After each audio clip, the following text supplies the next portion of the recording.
Энэ сард болохоор ер нь бол ерөөлтөе гэдэг энэ сэдвээр эзний үгийг бас хуваалцах болно. Өнөөдөр ерөөлтөе энэ сэдвээр эзний үгийг та нартай хуваалцах болно. За Иремья номын 17-гийн 5-аас 8 дугаар ишлэлийг гаргаад хамтдаа уншия. Иремья номын 17-гийн 5-аас 8. За эзний үгэнд ингэж хэлсэн байна. Энэ бол эзний үг Иремьягаар дамжуулаад хэлсэн байгаа. Эзэн ингэж айлдаж байна. Аяа. Арай олоог байна уу танаа?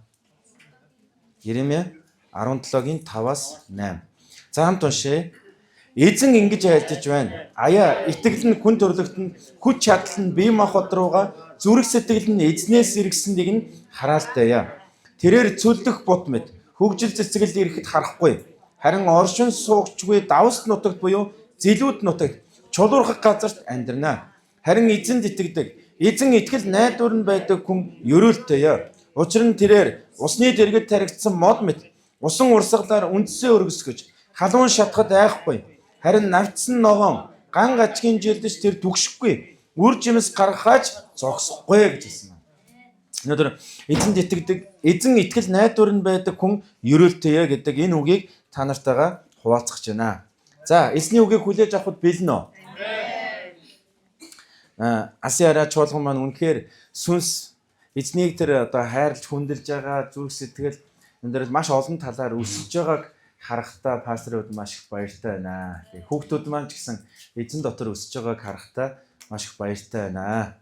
За одоо харин эзэн биднээр дамжуулаад үнэхээр таны эргэн тойронд байгаа хүмүүсийг бас өрөөхийг хүсэж байгаа гэдгийг мартаж болохгүй шүү. Тийм ээ. Эзэн Израилийг сонгосон шалтгаан бол ерөөсөө Израилийг өрөөн тэгээд Израиль нь бусад улс үндэстнийг өрөөх зорилготойгоор сонгосон байна. Тэгээс биш онцгой учраас биш. Бид нар чинь онцгой учраас бурхан биднийг сонгосон биш. Харин бурхан биднийг онцгой болгохыг хүсэж байгаа. За хажууд хондоо хэлэхгүй. Таныг бурхан онцгой болгохыг хүсэж байгаа шүү.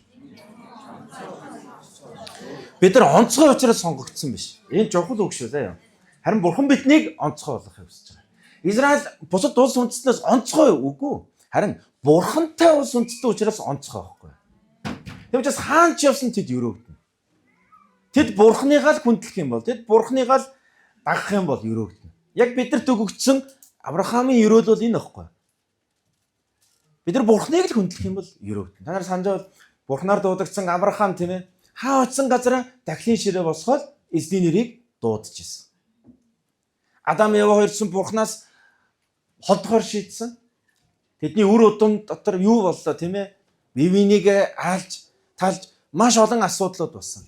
Харин түүнд нэгэн хүү өгөгдсөн тийм үү? Сет.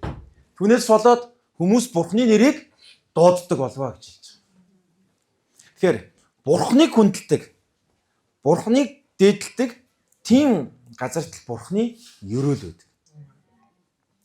Тэгэхээр энэ Иремья номын 17 дугаар бүлгийг харах юм бол Иремья ном бол ямар одоо цааталт нь ямар түүхэн үйл явдал болж байгаа гэхээр бурхан өөрийн ард түмнийг гин нүглээс ирэхгүй байсан учраас Вавилон руу, Ассир руу цөллөгт явуулна гэдгээ бүр мөсөн шийдсэн байна. Тэгээд тэр цөлгийнх нь хугацаа 70 жил байх болно гэж хэлж байгаа. Тэгээд 70 жилийн дараа та нар буцаж ирэх болно гэж хэлсэн. Яг энэ талаар Иремьягаар дамжуулаад хэлсэн. Гэтэл тухайн үеийн багш нар, тухайн үеийн сүнслэг удирдагч нар бол бурханаас дэндүү хол байсан учраас үгүй тийм зүйл болохгүй, амар тайван байна, амар тайван байна гэж хуурамч амар тайвныг хүмүүст хэлсээр байсан байна. Тэгм учраас хүмүүсийг гимшил рүү, хүмүүсийг бурхан руу ирэх рүү тэд дагуулаагүй. Өнөөдөр ч гэсэн бид нар сүм чуулганы пастор бидний амьдралыг маш сайн мэдж байгаа учраас бурхан руу эргээч. Чиний зан чанарын хувьд ийм байна. Чи ийм байна гэж хэлдэг ийм хүмүүсээс бид нар зайгаа авдаг.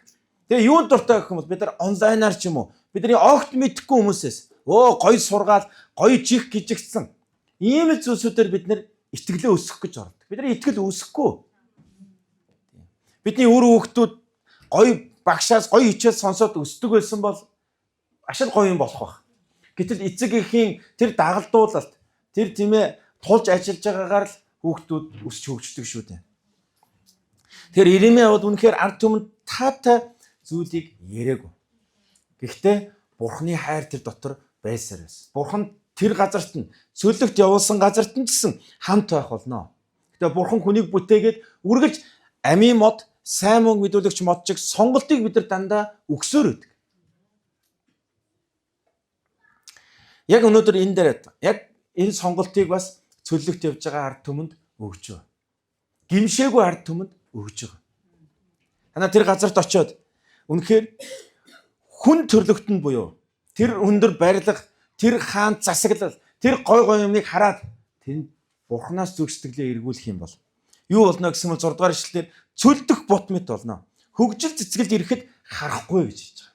За та нар өнөөдөр харах юм бол маш олон хөгжсөн улсад юу дагаад бий болж байгаа гэх юм бол амьдралаас залхаж байгаа үзэгдэл маш их бий болж байгаа. Амиа хорлолт бий болж байгаа. Солонгос, Японд судалгаа хийх үед оюутнуудын дунд тийм ээ амиа хорлолт их байна гэдэг судалгаа хийх үед л тийм ээ сөүлийн их сургууль хамгийн лаг сургууль сурж байгаа оюутнууд амьдралаас залхах үзэгдэл маш их байна. Юу хүн сүнстэй амьдрахаар бүтээгдсэн байхгүй. Хүний дотор сүнс байгаа. Хүний дотор зүрх сэтгэл байгаа. Энэ юугаар дүүргэгдэж байна вэ гэдэг нь маш чухал байхгүй. Бид зөвхөн үр хөвгтүүдэд бие махбодын хувьд хүмүүжүүлэх юм бол ямар харамсалтай вэ? Би өнөөдөр бас хүүхдийн багш нартаа бас маш талархмаар байна. Өглөө би 6 настай хүүгээ өчтөр би нөгөө Библи амтлагаа дээр Джон Роквиллийн талаар жишээ ярихгүй. 6 настай байхад нь ээж нь түүнд 20 цент өгөө тэгээ 11-ийг хүнд өгөх хэлээ гэж бурханд өгнө. Тэгээ тэр үнэхээр Америкийн эдийн засгаас ч том эдийн санхүүтэй тийм ээ. Тийм хүн байсан гэж жишээ ярьсан. Өглөө би 6 настай өөр тоо таалахгүй. Тэгс таагаа тэгээ 5,000 төгрөгөө дахиад 1,000 төгрөнгө 6,000 төгрөг өгсөн. Тэгээ би цаашаага босоод өнөөдөр цуглаан тараад парк орно морно гэж ярьсан. Цаашаага явж исэн чинь хүү маань араас юу гэсэн бэл аваа би энэ мөнгийг өргөл өргөчихгүй гэсэн. Зөвөр би хайлал яваад гисэн. Үнэхээр хайс. Яг тэгвэл бурхныг дээдэлж сурах юм бол бурхныг эд хөрөнгөөрөө байгаа бүхнээрээ дээдлэх юм бол амьдралынхаа туршид тэр үргэлж өсч хөгжих болно. Зүгээр нэг өксөж урууддаг ийм амьдрал биш. Үргэлж өсөх болно. Биэд нэг ийм үг гэдэг би хаанаад энэ сайн санахгүй байна. Энэ ядуу хүн бурхныг магтахад гэж. Бас дуул 34 дэх үгээр эзний даруй хүмүүсээ эзнийг магтцгаая гэж хэлдэг. Хэн эзнийг ер нь хүндэрдэг вэ? Хэн эзнийг ер нь дээдэлдэг вэ? Даруй сүнстэй хүмүүс л дээдэлдэг. Хаанаас ихэлснээ мэддэг хүмүүс дээдэлдэг. Би бурхны өмнө үргэлж талархдаг зүйл. Магадгүй манай эхнэрч бусад хүмүүс ч гэсэн чи угаасаа хүчтэй шүү дээ. Чи угаасаа хүчтэй харагддаг. Чи угаасаа гэдэг байхгүй юу? Тэгээ яг харагдж байгаа шиг биш байдаг. Би маш олон удаа зүрх сэтгэлдээ ядуу. Тэр үнэхээр бурхнаас өөр хинч байхгүйгаа мэддэг. Үнэхээр бурхны өмнө дорой буураа гэдгээ хүлээн зөвшөөрдөг. Бурхан надад хэрэгтэй. Та байхгүй л бол. Тийм учраас магтах цагийг чинь дэмий өнгөрүүлмээргүй байдаг. Үнэхээр бурхнаа хүндэлмээр байдаг. Яагаад гэвэл тэр надад яаж хандсныг би сандаг. Яаж өнгөрсөн он жилүүдийг удирдсныг сандаг. Гэтэл яг өнөөдөр энэ 6 дугаар ишлэр гарч байгаа шиг хөгжил цэцгэл ирсэн ч харахгүй. Тэгэл амьдралаас залхацсан тийм ээ. Үнэхээр юуны төлөө амьдраад байгаагаа ч мэдэхгүй, утга учиргүй. Тэгэд юу болж хуурах вэ? Зугаа цэнгэл амьдралынхаа жаргал болж хувирдаг.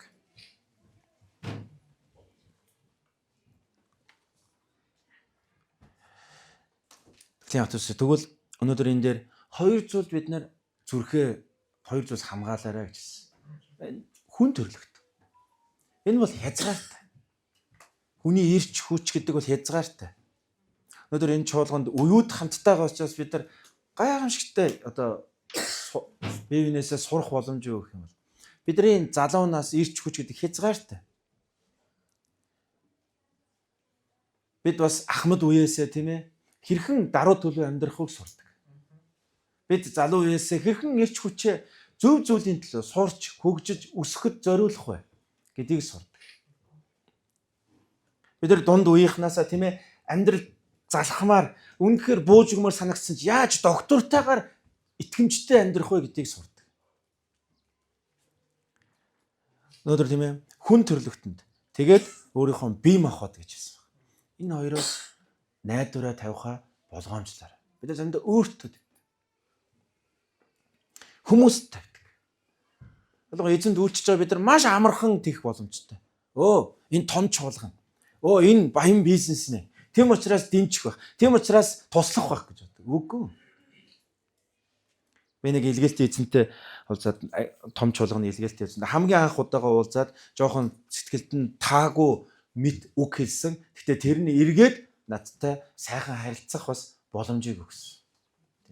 Таны одоо чиний тэр том чуулганаас илгээгдсэн үү, мөнгөтэй туслах боломж ихтэй тэр чинь надад ямар ч хамаа байхгүй шүү. Монгол чуулган наад чинь баг эсэргээрээ гай болно шүү гэж хэлцэх шүү. Харин тэгсэн дараа надад талархсан баг.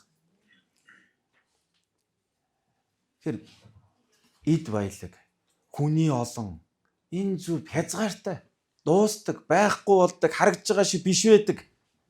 Тийм. Тийм учраас бид нар яг ийм хүмүүст найдаж, хүмүүст анхаарлаа хандуулахаар хүнээс хамаарах давхар хамааралт гэдэг сэтгэл зүйн өвчтөй болчихдог.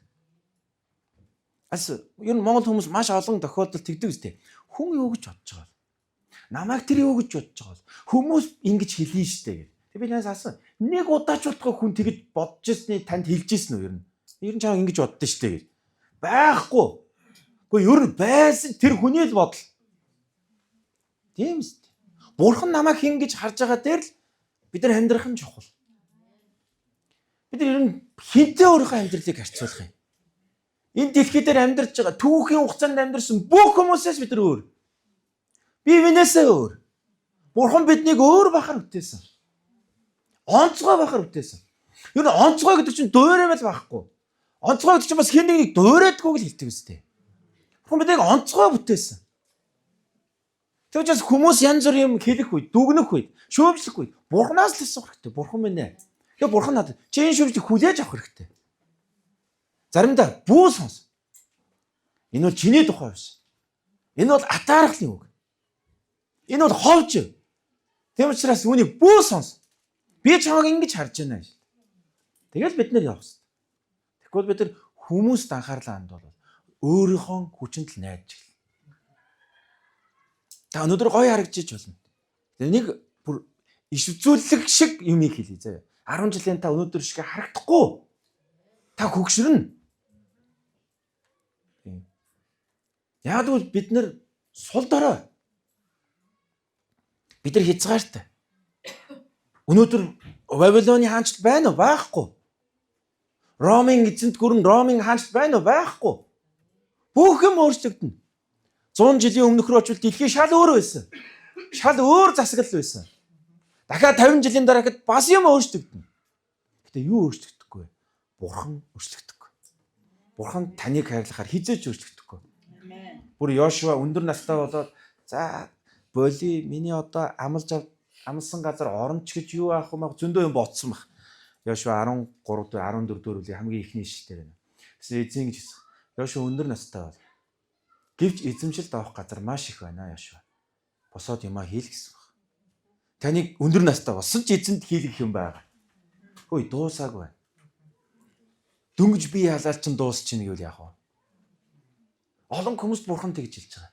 Хөөе чи өнгөрсөнд чи амсч үзээгүй зүйл өмнө ч юм байна хүмүүс. Охин байна гэж хэлж байгаа. Та энэ дуу хоолой сонсоосоо гэж үзэж байна. Та нар Вавилон руу, та нар Ассир руу цөллөг тавьж гэж бодож байна уу? Үгүй ээ. Тэнд жинхэнэ эзэнтэй уулзна. Та тэнд жинхэнэ тодрох болно. Тэнд жинхэнэ бурхантай ард түмэн гэдгээ олж мэдэх болно. Тэгээд 7 дугаар ишлээс эзэн хэлж байгаа. Харин эзэнт итгэдэг, эзэн итгэл найдвар нь байдаг хүн юутай, ерөөлтэй. Өнөөдөр би эндээс эзэнд итгэл найдвараа тавьдаг хүнд байдаг энэ 4 ерөөлийг эзэн хэлсэн байна. Нэгдүгээр усны дэргэд таригдсан мод мэд гэж хэлж байгаа. Энэ бол дандаа зүүрлэл шүү. Библи ер нь зүүрлэлээр их ярьдаг. Энэ ус гэдэг бол Бурхны амьд үгийг хэлж байгаа. Ариун сүнсийг хэлж байгаа. Бас эзний оршихуйг хэлж байгаа. Үргэлж эзний оршихуйг хэлдэг. Эзний үгээр л амьдрдаг хүн бол хаанч өрөвдөн. Та нар санаж байгаа үстэй. Фараон зүүдлээд үнэхээр бүх мэрэгд төлөгчлүүд нь тааж чадаагүй.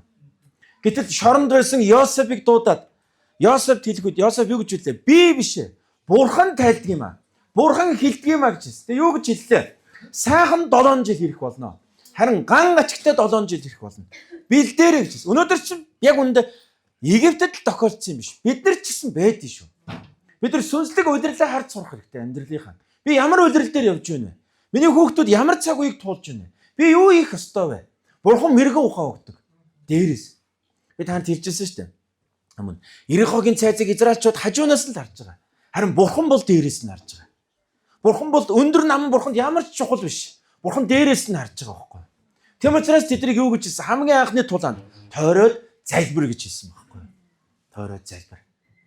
Нэг л удаа залбираад нураа унтсан бол тэд нар юу болоод байгааг ойлгохгүй байсан. Өдөр болгон нэг тойр залбир. Бод. Бурхантай хамт бод. Бурхан юу хийж байгааг ажигл хар. Тэгэхээр Эхлэл номын 26-гийн 12 13 дугаар эшлэлээр их гоё үг. Санаж байгаа бол Авраам ганц л хүүтэй байсан. Исаак. Ер нь ганцаараа нэгдэг маш хэцүү байхгүй юу? Ер нь удирдагч хүмүүс маш их ганцаардаг. Гэтэ Бурхантаас зуурахгүй бол дандаа хүргэл ганцаараа гэж мэдэрнэ. Гэтэл Бурхан эзэж ганцаараа гэж чаддаг. Исаак Эхлэл 26-гийн 12-аас 13 дугаар эшлэлийг хэлсэн. Тэгээд Исаак тэр газарт тариад ирж. Тэр газарт гэж байгаа шүү. Тийм үү? Энэ бол ганцаардлын тухай ярьж байгаа. Энэ бол тийм ээ. Ярьж ойлгож байгаа зү. Юу болж байгаа. Таны хувьд ийм цаг байдаг үстэй. Хин ч ойлгохгүй. Гэхдээ Исаак тэнд зүгээр суугааг. Тийм. Газар хагалж тариад тарьсан. Малаа өсгсөн. Тэг дараа 100 дахин ив гоцаа. За энэ манай одоо жавхлантайхан байна. Манай орхны ч хүмүүс байгаа. Та нар юм тариад 100 дахин ургац авч ирсэн тохиол юу байна уу? Байхгүй дээ. За тэгвэл бүгдээрээ бодж үзье. Энэ бол дорны газар нутаг шүү дээ. Маш чулуурхаг. Тэгээд хараа их ургац аав. Энэ үг нь маш чухал байхгүй. Эзэн түүнийг өрөөж гэдэг үг нь чухал байхгүй. Эзэн өрөөх юм бол боломжтой. Тэрээр агуу их болж маш агуу нэгэн болтлоо өслөө. Түрүүн би хэлээд байгаа шиг эзэн биднийг онцгой болгодог. Тэгээс бид онцгой биш. Бид харин онцгой нэг дагахаар онцгой болж эхэлдэг. Тэгээ бүр юу гэж хэлсэн юм? Бид худлаа ярьдаггүй. Библийн үг болгон үнэн. Агуу их болж маш агуу нэгэн болтлоо өслөө гэсэн. Тэгээ бүр Абимелех энэ эргэн тойрны хаадууд нь яасан бэ гэхээр Исаак тэр үрж ирээд Исаак. Ер нь чамтай л одоо гоё инх тайван бай. Чамтай л ер чамааг л оролдохгүй. Тэгээ та нар ингээд заримдаа хүмүүс оролдвол зүгээр орхих заяа. Бурханд даатахаа орхичих заяа. Тэгмээ дараа нь буцаад ирнэ. Ер нь чамааг л оролдохгүй. Чамааг оролдсон мөчөөс би ер нь өөдлөхөө байлаа. Тийм үү? Яагаад гэвэл Бурханыг оролдож байгаа байхгүй. Авраам тэгж сурсан байхгүй. Тэгэл шөнө нь хэдэн өдөр, хэдэн сар болоход бүх эмэгтэйчүүд хүүхэд төрүүлж чадахгүй болсон.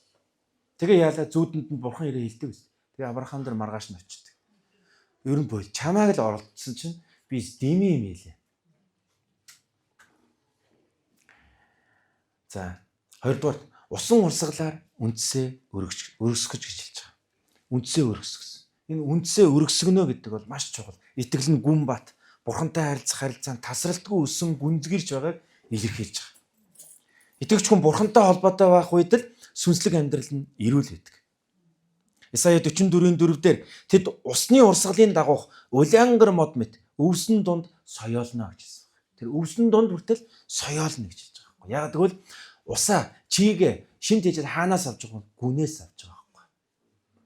Тийм. Гой конференц, семинар, гой номлолоор биш. Өдөр бүрийн Бурхантай харилцаж байгаа харилцаанаас шин тэжээлээ авч байгаа учраас өсөх болно.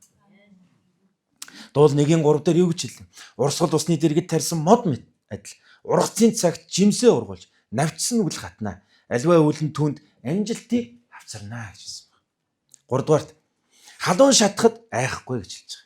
Эзэнд итгэл найдвараа тавьдаг хүний амьдрал халуун шатах өдрүүд ирэх болно. Амьдралын сорилт, бэрхшээл, хавчлага ирсэн ч гэсэн Бурханд итгэдэг хүн бол ганхгүй гэсэн утгатай байна. Тоохгүй. Ер нь бол аав хүү хоёрын ялгаа бол тэр ихгүй. Хүү бол сандарна. Хүү бол барь залдна. Харин аав бол зогсчихлээ. Яг л энийг уулаар төсөөлж болно. Тэр уул байж л байдаг. Тэр уулыг зуран байна уу, юу байна уу, нүхлээл янз бүр болгож байж л байдаг. Нүрх юм бол эзэнд итгэл найдвараа тавьцуулж байна. Ганхдаггүй. Энд халуун гэдэг энэ зөвхөн цаг агаарын халууныг хэлээгүй. Харин бэлэгдлийн утгаар сорилт, дарамт, зовлон, хүнд нөхцөл байдал гэсэн санааг хэлж байгаа. Би нэг зүйлийг Хэрвээ бид нар үнэхээр эзэнд итгэл найдвараа тавьсан бол мөнгөгүй болох үед, санхүүгийн асуудалд орох үед бид нар залбирдаг байж сурна. Харин өөрсдөө анзаараарай. Би үнэхээр энэ байдал дандаа ирнэ шүү дээ. Мөнгөгүй үед ирнэ шүү дээ. Тий. Өвчин эмгэг ирэх үү? Ирнэ шүү дээ. Харилцааны янз бүрийн зөрчлүүд ирэх үү? Ирнэ шүү дээ. Бидэнд юу гэж хэлсэн? Уучлалтгүй, эвлэр. Үнэхээр өөрөөс чинь шалтгаалж байгаа бүх хүнтэй эвтэй байд гэж хэлсэн. Тэгэхээр юу гэж чинь? Бурхны үгийг л дагна. Миний мэдэрч байгаа нь чухал биш. Миний гомдж байгаа нь чухал биш. Миний хорсож байгаа нь чухал биш. Харин би Бурхны үгийг л дагах бол.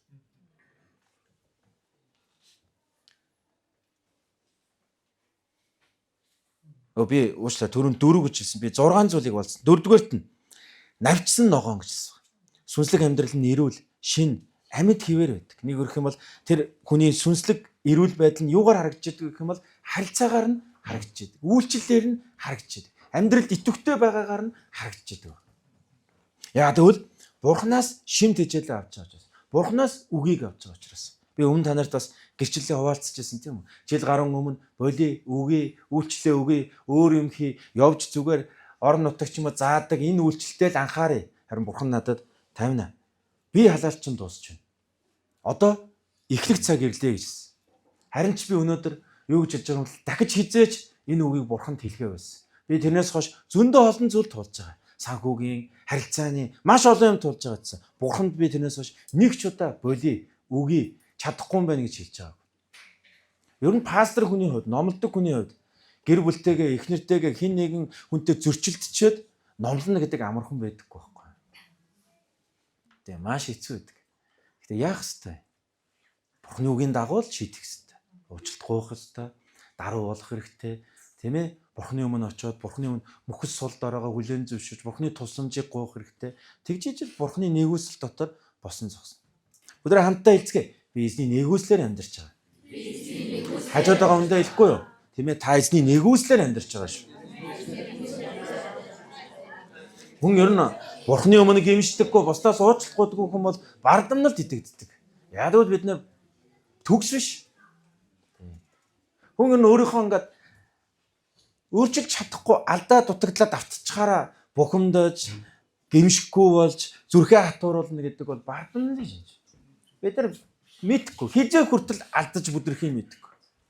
Сул дорой.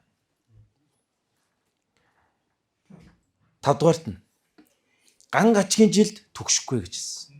Энэ бол урт хугацааны хүнд үе, санхүүгийн бэрхшээл, өвчин, сүнслэг хуурайшил зэрэг сорилтуудыг хэлж байгаа. 7 жилийн ган гачиг бол тийм богинохон хугацаа бол биш шүү. Тий. Заримдаа бидний амьдралд ирж байгаа асуудлууд удаан олон сараар үргэлжилдэг. Бид нар бол маш амархан маргааш өөрчлөл болчих юм шиг боддог. Маш удаан хугацаанд заримдаа үргэлжлэх хэрэгтэй бол. Тэгвэл энд ган гачгийн жилд энэ түгшихгүй гэж байгаа. Энэ ган гачгийн жил нь юу хэлж байгаа гэх юм бол санхүүгийн хүнд үе, орлого буурах, ажилгүй болох, үр төлбөр нэмэгдэх, дутагдaltaй байх, сүнслэг хуурайшлыг хэлж байгаа. Залбирах хүсэл буурах, Бурханаас хол мэд санагдах, сүнслэг тэмцэлтэй үе. Тэгэнгүүтэл тэгээ за болио хэлье. Үгүй тэгсэн ч би эзнэр үгүй. Бүр дуул номдэр хэлээ л дээ. Сэтгэл минь чи юунд хүмүүлэгдэнэ? Юунд чи миний дотор ингэж намайг хэцүү болгоно? Эзнэр үгүй нэ. Эзнийгээ магт, эзнийгээ хүндэл. Өөртөө бүр ингэж тушааж байгаа байхгүй юу? Тэгвэл бид нар нэг бүр болио би энэ явахгүй өнөд. Сүүлийн үед ер нь би итгэлээр унаад байгаа тэр. Амар өөрийгөө оншилсан бүр тийм. Ер нь сүүлийн үед би тийм байгаа гэж. Тэгээд урт хугацааны сорилтууд ирнэ. Бид нар хүмүүнийг өөрчилж чадахгүй. Бид нар ажлын талбар, гэр бүл, хань ижилтэйгээ харилцах хэвцэн дээр урт хугацааны тэр юу гэдгийг ойлголцохгүй байх цагийг туулна. Тэглээгээл би өстө тэхгүй гэж явж болохгүй. Амьдралын хямрал ирнэ. Үйлчлэгчсэн зөндөө бэрхшээлүүд ирнэ. Залбираад болохгүй. Тийм ээ. Хангахдахгүй байх үе ирнэ. Маш олон зүйлсүүд ирэх бол. За 6 дугаарт үр жимс гарахаа зогсоохгүй гэж хэлсэн. Бурханд итгэдэг хүн ямар ч нөхцөл байдал тийм ээ бусдад сайн нөлөө үзүүлж үйлчлэл хайр сайн үлсийн үлгэр үр жимс гаргасаар байх хэрэгтэй гэдэг ярьж байна. надад өөртөө нэг юмыг зааж өгсөн. Ерөөлийг нь хүртсэн бол зовлонгийн даад сураа гэдэг зүйлийг зааж өгсөн. Тийм учраас би хэцүү үе. Янз бүрийн зүйл ихсэх. Би төрүүлж өргөе. Би байгаагаас өргөе. Би ихлүүлье. Яг тэгвэл би ерөөлийг хүртдэг. Гэхдээ хариуцлагын ч бас үүрээ. Энэ үр жимс бол зан чанарын үр жимс ба. Галаат 5:22-23 дээр хэлсэн шиг тийм үү? Хайр, баяр хөөр, амар тайван, дэвчээр, инэрл, сайн сайхан, итгэл, дүлгөөн байдал, биеэ захирах нь ариун сүнсний үр жимс. Сайн үйлсийн үр жимс. Бусдад туслах, үйлчлэх, өгөөмөр байх, тийм ээ? Зөв шударгаар амьдрах. Түрүүн би нөө жишээ ярьсан Джон Роквеллерийн өндөр настай болсны дараа түүний намтрыг судалсан хүмүүс түүнээс бас асуусан бол таны амьдралыг яаж юм амжилттай, яаж юм санхүүгийн хувьд ийм лаг байж чадваа. Тэр хоёр зүйлийг л хэлсэн. Би 11 дээр үнэхээр итгэмжтэй. Түүний 11 дээр нь 40 нягтлан бодогч байдаг гэсэн гэж байгаа байхгүй. Бодолтой 11 дээр нь шүү дээ. Америкийн эдийн засгаас их санхүүтэй хүмүүс байхгүй. Гэтэл түүний амьдрал аав нь аригчин, ээж нь ааваас нь салаад хүүгээ тийм ээ үнэхээр эзэнт хайртай хүн болгож өсгөнөө гэд багаас нь үнэхээр эзэнд үйлчилдэг. Тэр ядуу билевсэн эмэгтэй хүүгээ өсгсөн баг. Тэгээд түүний бас нэг хэлсэн зүг байна. Би эзний өдөр сүмд 40 минутаас өмнө очиод яг л миний суудаг газар байдаг. Би цуглаан дууснаас хойш 40 минутын дараа аль болох явдаг. Ягаад гэвэл олон сэтгүүлчдэр намайг дагаж яриа авахыг хүсдэг. Би тэднэрт яриа өгөх хүсэлгүй байна. Яг бол энэ бүхэн Бурхны ивэл. Тэгээ түүний бас нэг хэлсэн үг. Би маш олон сургууль, цэцэрлэг, сүм барихад хандив гэсэн. Гэтэ хизээж альч булангийнхан тооцоон дээр миний эхний үсгийг ч бити бичээрэй гэж хэлдэг. Яг бол энэ бүхэн Бурхны ивэл. Бас нэг түүний хэлсэн зүйл үү. Би амьдралынхаа туршид пастортай уриалгахнаар дуулууртай байсан. Годомж цэвэрлэхэд би хамгийн түрүүнд очтой. Би ийм үйлчлэл хийе гэхэд би хамгийн түрүүнд өөрийгөө зориулдаг. Яг тэгвэл энэ бол Бурхны ивэл. Амен. Бурхны чуулган, Бурхны ингэж хүндэлж байгаа хүмүүс өрөөгднө. Би ийм үр жимс, зан чанарын үр жимс. Тэгээд та нар харах юм бол түүний амьдрал маш олон хямрал дундуур явсан ч гэсэн гарч байгаа.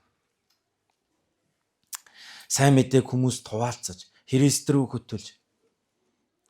Энэ үр жимс бидэрт байх. Бүгдээ хамтдаа эзний өмнө ирцгээе. Бидний амьдралд халуун ирэх болно. Ган ачиг болно. Гэхдээ эзний амлалт юу гэх юм бол эзэнд итгэл найдвараа тавьсаар байх юм бол үр жимс гаргахаа зогсоохгүй. Навчсан хатахгүй ногооноор байх бол усан урсгалаар үндсээ өргөсгсөн саглагар мод мэт тийм ээ. Тэр үндснээс шимт хичээлийг хүртдэг байх болно.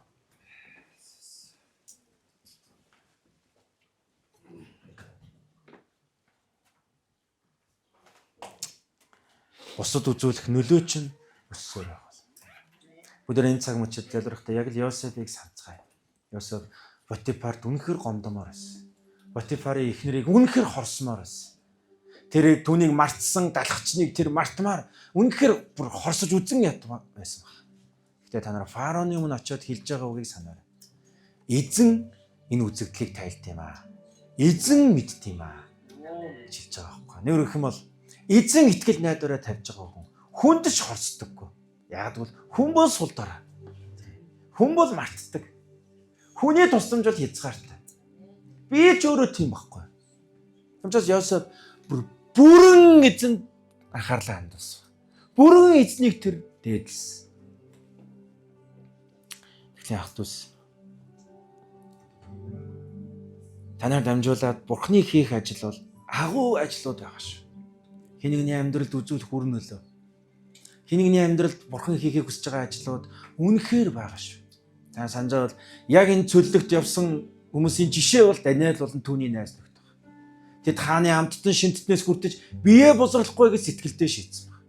Яг л Иремья номдэр хүн найдвараа тавихгүй. Ямар нэгэн гоё засаглалд найдвараа тавихгүй. Өнөөдөр нүдэнд харагдж байгаа гоё зүйлд найдвараа тавихгүй. Харин би Бурхандаа найдвараа тавь. Би ямар ч гоё дарс хүртснээс, ямар ч гоё юу тийм стейк тансаг хоолноос илүү би залбирлын амьдрал маань миний сүнслэг хоол юм аа. Бурхны үгийг уншиж Бурхантай нөхөрлөх нь надад амийн далах юм аа. Ингэж харж чаддаг. Даниэл 10 хэдтэй байгаасаа ингэж харж чадсан. Та хараарай.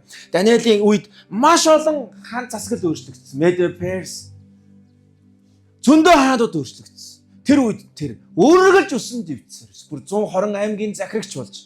Тэгээд Даниэл номын 12-ийн 3 дээр хэрсүү нэгэн Тэнгэрийн одмит ялалцдаг юм аа гэжсэн. Юу гэж хэрсүү нэгэн гэдэг нь юу гэх юм бол бурхан.